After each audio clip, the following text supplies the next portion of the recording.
Picazo en los últimos días para tratar de averiguar si había podido tener algún tipo de contacto con los representantes de la banca. Gracias, Alfonso. Querella archivada. ¿Y recuerdan estas palabras del presidente de la patronal de la banca? Si te aumentan los costes, tendrás que pensar en formas de recuperar esos costes. En términos prácticos, ¿de qué dependerá? De la política comercial de cada entidad, del grado de competencia y de la fortaleza de la demanda para este tipo de créditos. En definitiva, no lo sabemos, pero lógicamente el aumento de costes tiene que tener alguna consecuencia, en esta industria y en todas. Bueno, este era el presidente de la Asociación Española de Banca y tenemos a su portavoz, José Luis Martínez Campuzano. ¿Qué tal? Muy buenas tardes y bienvenido a este programa, porque estamos hablando mucho de la banca y un representante de la banca es muy necesario. ¿A qué se refería el presidente con lo de las consecuencias? ¿Qué quiere decir? ¿Que la banca nunca pierde? Vamos a ver, no es que la banca nunca pierda, simplemente que si cambian las condiciones en la concesión de préstamos, si finalmente se materializa que los bancos tienen que ser el sujeto pasivo del impuesto, pues podrían cambiar las condiciones de financiación. Pero como decía mi presidente, eso depende de muchos factores. Tenemos un sistema bancario muy competitivo, con mucha competencia, tenemos un entorno de mucha eficiencia en el sector y por tanto depende de la política comercial de cada banco la decisión que va a tomar en ese sentido, ¿no? Pero lo más probable es que si los bancos tienen que pagar ese impuesto, tienen que devolvérselo a algunos ciudadanos, nos lo cobren en las siguientes hipotecas. ¿De alguna manera siempre va a pagar el ciudadano? No estamos hablando de que siempre paga el ciudadano, estamos hablando de que hay un cambio en la situación donde hay un coste adicional y cada banco tiene que considerar en base a ese aumento de costes qué decisión tomar. Naturalmente, repito que al final la decisión es una decisión de cada entidad en función de su política comercial y en un entorno de elevada competencia, pero no el sector, de cada entidad, naturalmente. Claro, pero es que si hablamos de aumento de costes y hablamos de consecuencias, a mí me gustaría materializar en qué se van a traducir esas consecuencias. Pero no me gustaría hablar, es que suena como, no se trata de una amenaza, se trata de que cambie el escenario. Tal vez. Se trata de que cambie el escenario y podría ocurrir que hubiera un cambio en las condiciones de financiación.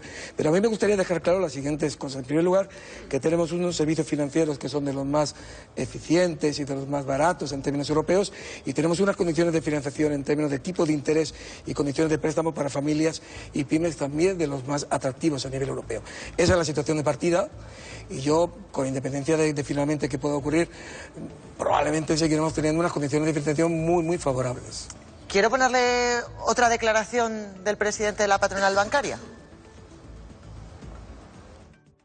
Tenemos que ser capaces de prepararnos para los tiempos malos que pueden venir.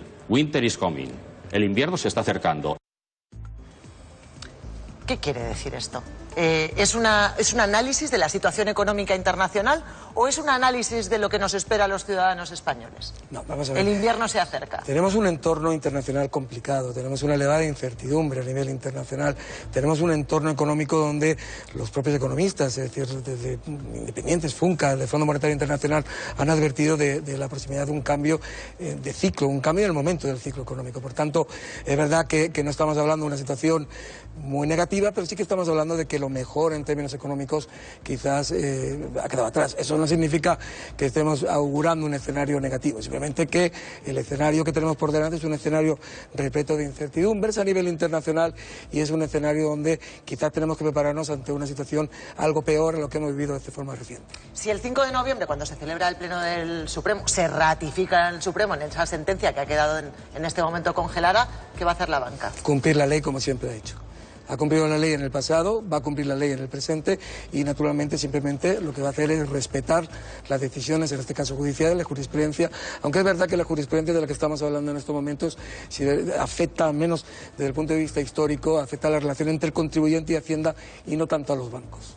O sea, ¿quiere decir que es cosa de la agencia tributaria más que de los bancos? Porque la sentencia dice claramente que son los bancos los que tienen que pagar ese impuesto. Efectivamente, a futuro, ¿de acuerdo? Pero no ha pasado. Cuando hay una sentencia judicial que cambia una norma general, como en este caso, normalmente de forma clara, esa sentencia afecta y es efectiva desde el momento en que se publica.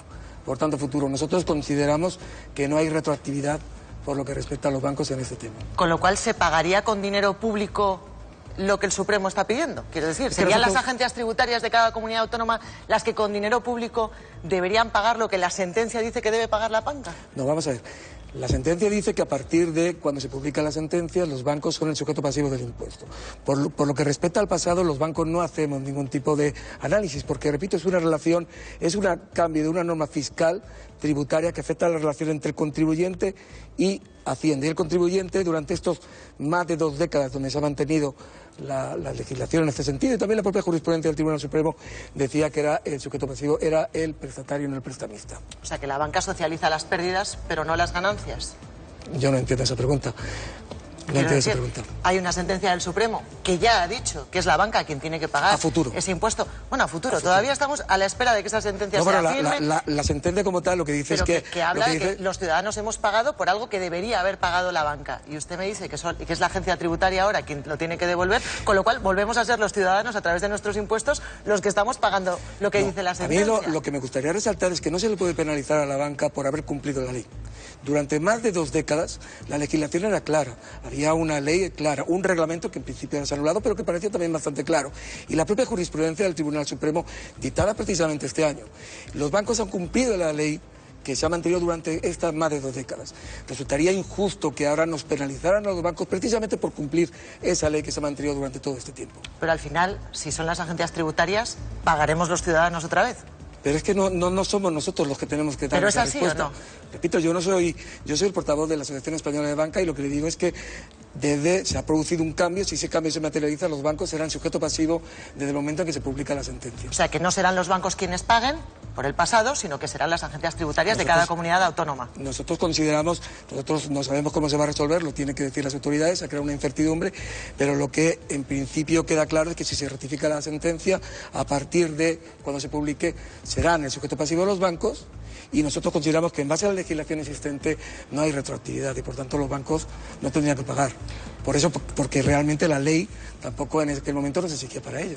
Bueno, creo que es usted consciente de la gran incertidumbre que ha provocado esta decisión en el Supremo. Lo han notado ustedes también en la bolsa, a través de los bancos, y también en el Congreso de los Diputados ayer.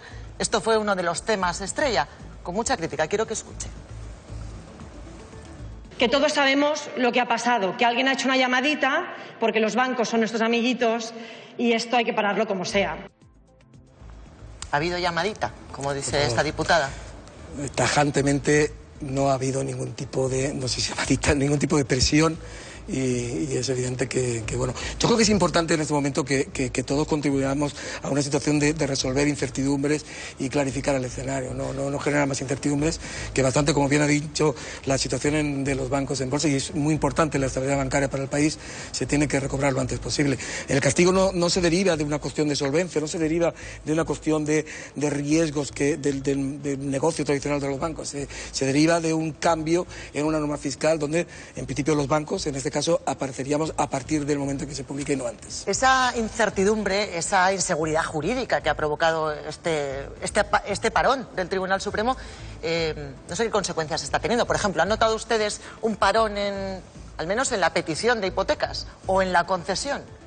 Los bancos lo que queremos es que vuelva la normalidad lo antes posible. Queremos tener normas claras, normas predecibles, queremos tener certidumbre jurídica a futuro. Es decir, que de alguna forma queremos dar financiación a las familias españolas y, por tanto, en ese sentido queremos que las condiciones sean claras, pero no solo ahora, sino dentro de 10 años, dentro de 20 años. Es una situación de estabilidad, porque la incertidumbre es mala, pero es mala para los bancos, pero es mala para los clientes y, sobre todo, es mala para el país. La incertidumbre nunca es buena. Enseguida sigo con usted, pero hoy es noticia la entrada en prisión de